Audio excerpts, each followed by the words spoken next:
Здравствуйте, в эфире обзор чрезвычайных происшествий, в студии Юрий Осипов.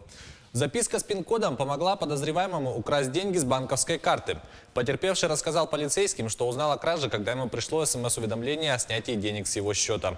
В ходе оперативно-розыскных мероприятий полицейскими был задержан подозреваемый. Им оказался ранее судимый за кражу 23-летний местный житель. Установлено, что мужчины вместе выпивали на даче. После того, как потерпевший уснул, подозреваемый украл его банковскую карту и ушел. Записка с пин-кодом находилась вместе с картой, поэтому злоумышленнику без особого труда удалось снять с нее деньги. В Алданском районе полицейские раскрыли кражу из автомобиля. Подрабатывая в таксомоторной службе, 27-летний местный житель приглядел автомобиль УАЗ и решил к нему вернуться ночью.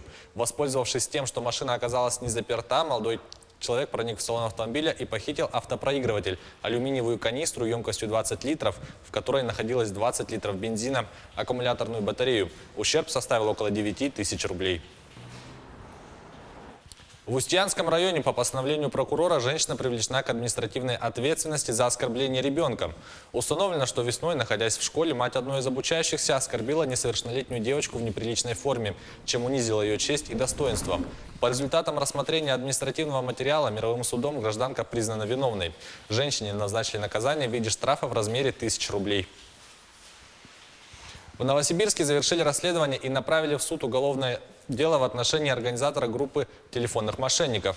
33-летний мужчина и 42-летняя участница группы были задержаны в апреле прошлого года.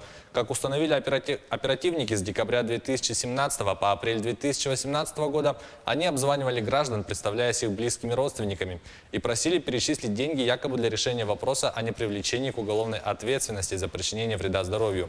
Суммы запрашиваемых денежных средств варьировались от 10 тысяч до 1 миллиона рублей. При проведении обысков полицейские изъяли 14 сотовых телефонов, 29 сим-карт, 13 банковских карт, а также черновые записи.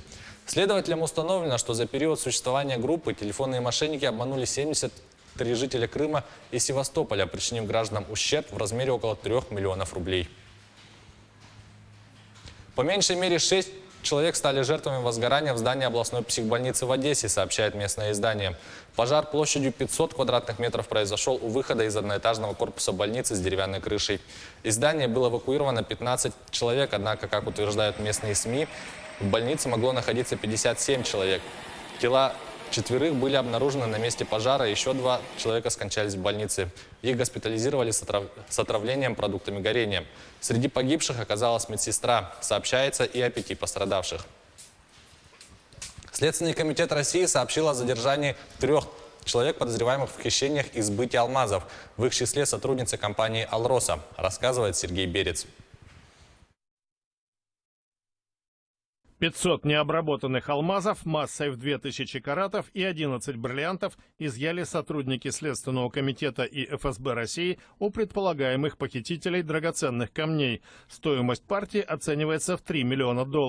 Во время обысков у подозреваемых обнаружены наличные деньги – $2 миллиона и 500 тысяч евро. Кроме того, ювелирные украшения известных марок и 3 десятка часов, инкрустированных бриллиантами.